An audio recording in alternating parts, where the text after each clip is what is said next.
As above, so below.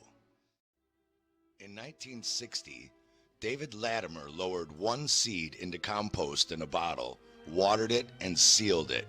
He only added water once more in 1972, and his tree is still alive to this day, 60 years later, last watered 48 years ago.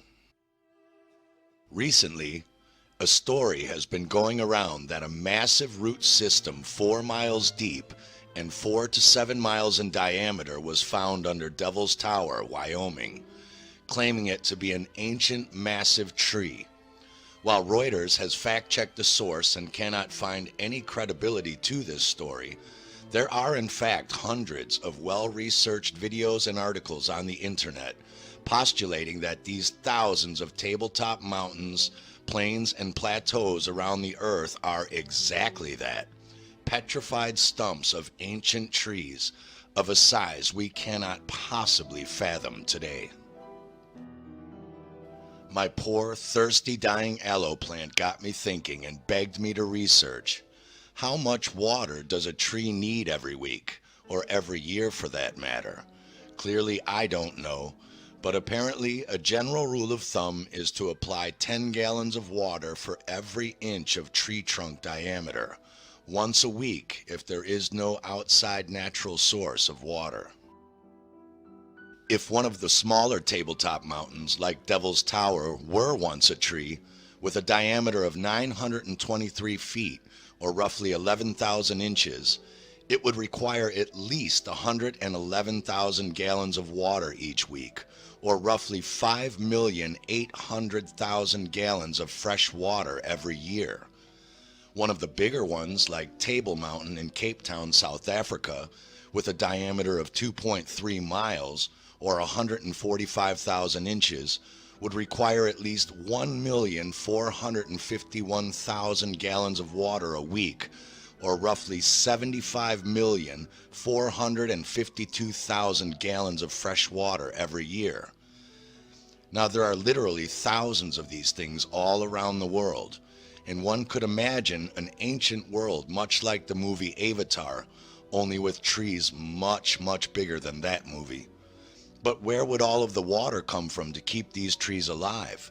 Trees cannot live on the salt water of our oceans and seas.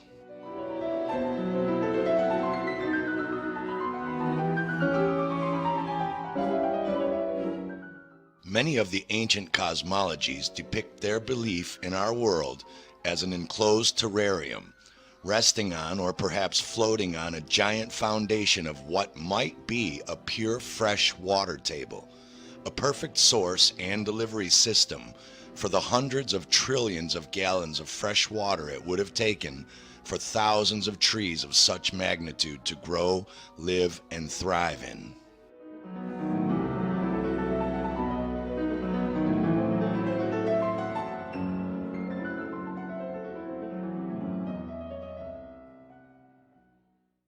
All over the world, massive ancient tunnel systems have been discovered underneath mountains, stretching unimaginable vast distances. Archaeologists are dumbfounded as to how on earth our ancestors could have dug all of these tunnels and why they would have done it. Today, we have modern advanced technological maser drilling machines to make our deep underground military bases and our tunnel systems, even for trains and undersea motor vehicle tunnels. But how then did the ancients dig them with these primitive tools? Well, what if they didn't? What if they are simply nothing more than the underground root systems from ancient trees of a size we cannot even comprehend?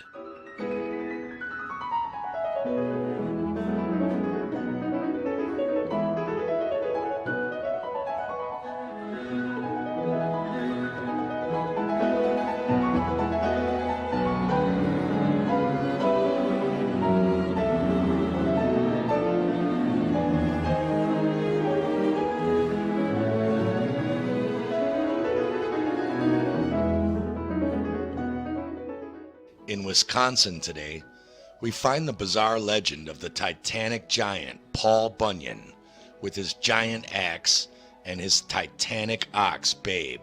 Now, there are giants,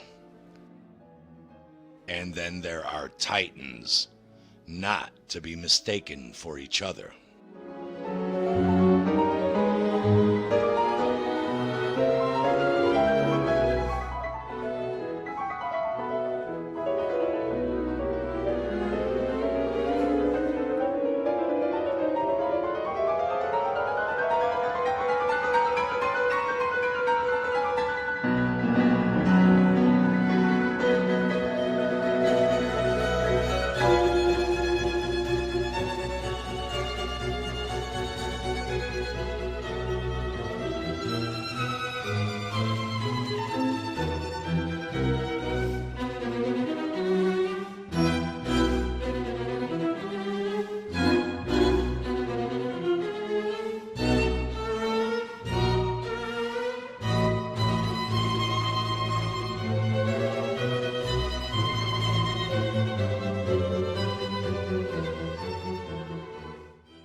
When I traveled Sumatra in early 2005, we were excited to get to the bustling, thriving hippie village of Bukit Lawang that the Lonely Planet and our friends who had been there previously had raved about. The problem was, when we got there was no more Bukit Lawang. Excessive logging in Banda Aceh, over 237 miles away, had created a flood the year before that wiped out the entire village over one horrific night, leaving only 2 hilltop hotels and the orangutan reserve. It was as if the place had never existed. Trees and shrubs soak up water and keep our soil sturdy. On a world scale, what would happen to the soil if thousands of 2 to even 10-mile-high trees were to be cut down and logged?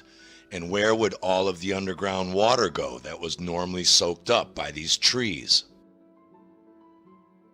In fact, all around the world, and the northern parts especially, we find a strange phenomenon called circle lakes, table lakes, or sometimes crater lakes, that look as if they were once giant tree trunks that have either been blown down by the wind or literally ripped out by the roots and left a giant fresh groundwater puddle. The strange legend of Paul Bunyan comes from Wisconsin and Minnesota, the land of 10,000 lakes, where many of these circle lakes can be found. In fact, on the other side of the world, in Norway, Finland, and Sweden, also known for their many lakes, we find the same thing in their mythologies. Tales of trolls, ice giants, titans, gods, or creatures larger than mountains carrying enormous trees as clubs, swords or axes, etc. And one has to wonder at the origins of such mythologies. Is it possible that there really were giant titanic humanoids who did the same thing we little humanoids do? Cut down the one thing on this planet that was soaking up the groundwaters from below to use for whatever reasons we ourselves use wood and trees for: shelter, vehicles, tools, fire, etc. And that these titans caused their own demise via great groundwater flooding?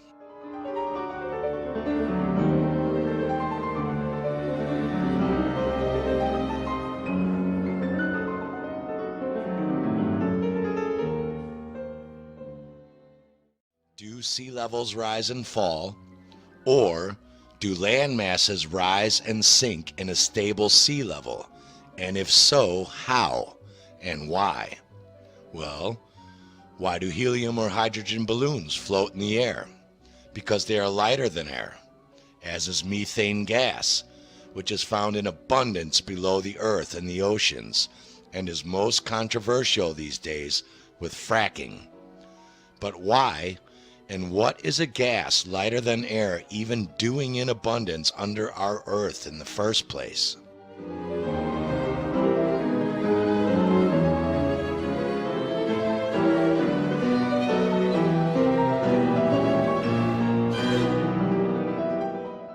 As it turns out, trees emit a surprisingly large amount of methane. Forest scientists have long amused their students by cutting holes in tree bark and setting fire to the gases hissing from the trunk. University of Kansas cut a campus cottonwood and found the gas coming off was 60% methane. They found a consistent story that the trees all emit a lot of methane. In the seasonally flooded part of the Amazon, and I repeat flooded, the trees become a massive chimney for the pumping out of methane. Emissions from individual trees were more than 200 times higher than any previously measured anywhere. Every hectare of flooded forest was emitting several kilos of methane each day, and the on-the-ground findings doubled the previous estimates of Amazon methane emissions to around 40 million tons a year.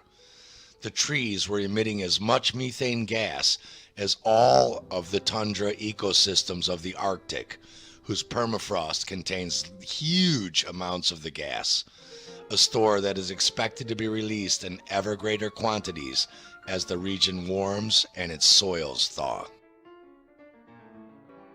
The Rockefeller oil industry claimed that all of the oil used every day by the 10 billion people since its alleged discovery in China in 347 AD is all from the fossils of buried dinosaurs.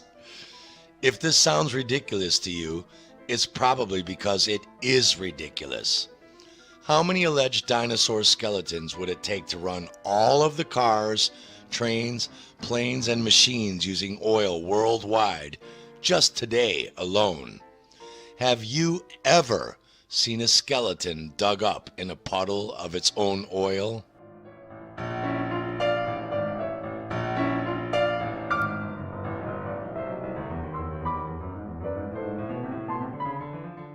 Now let's look at hydrated carbon in trees, or carbohydrates.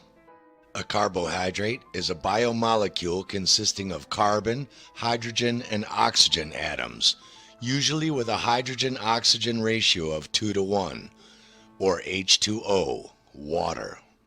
Non-structural carbohydrates are an important backbone of life strategies for long-living trees. In addition, species-specific sugar alcohols can be found.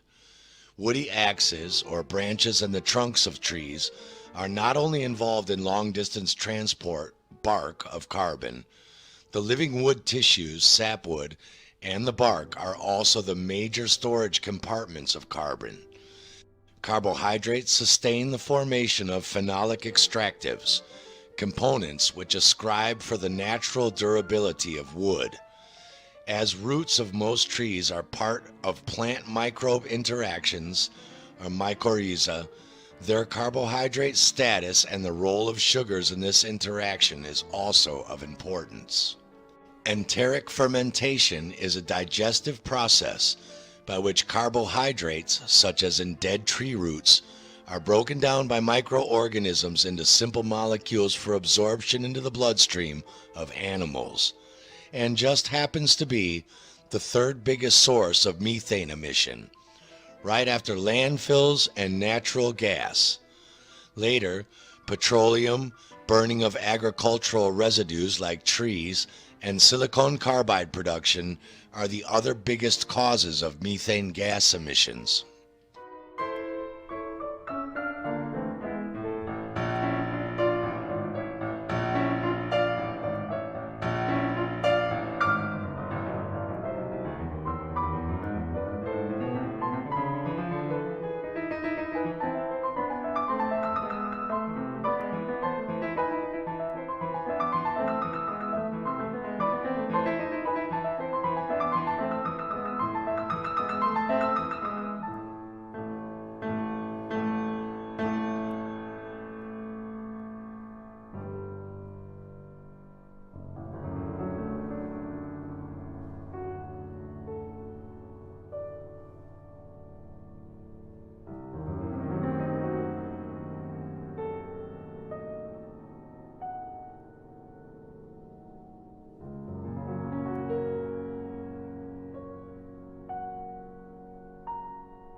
But if oil doesn't come from dinosaur fossils, then what is it?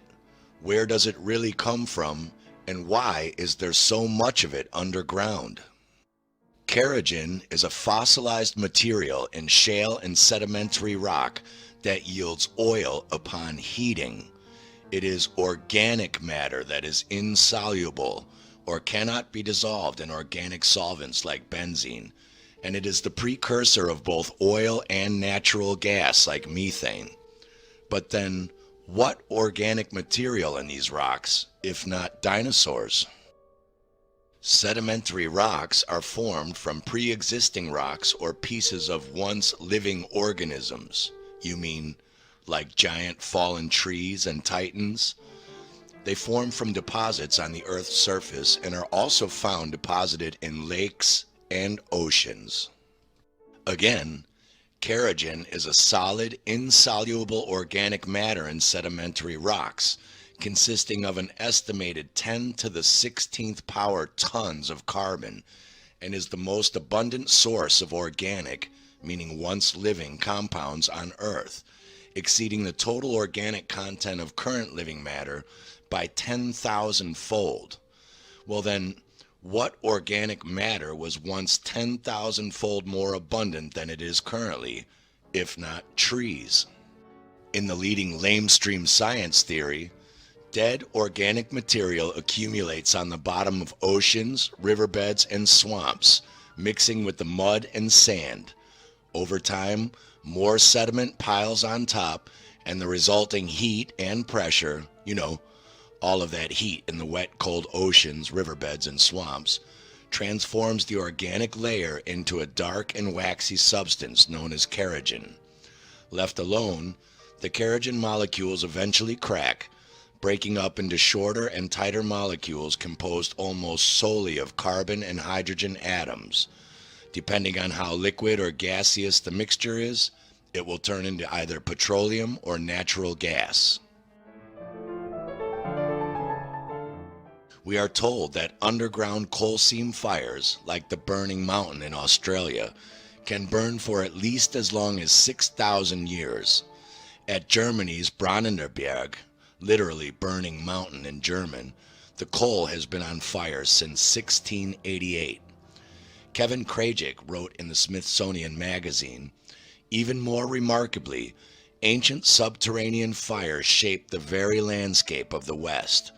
Much of the landscape of the American West, its mesas and escarpments, is the result of vast ancient coal fires.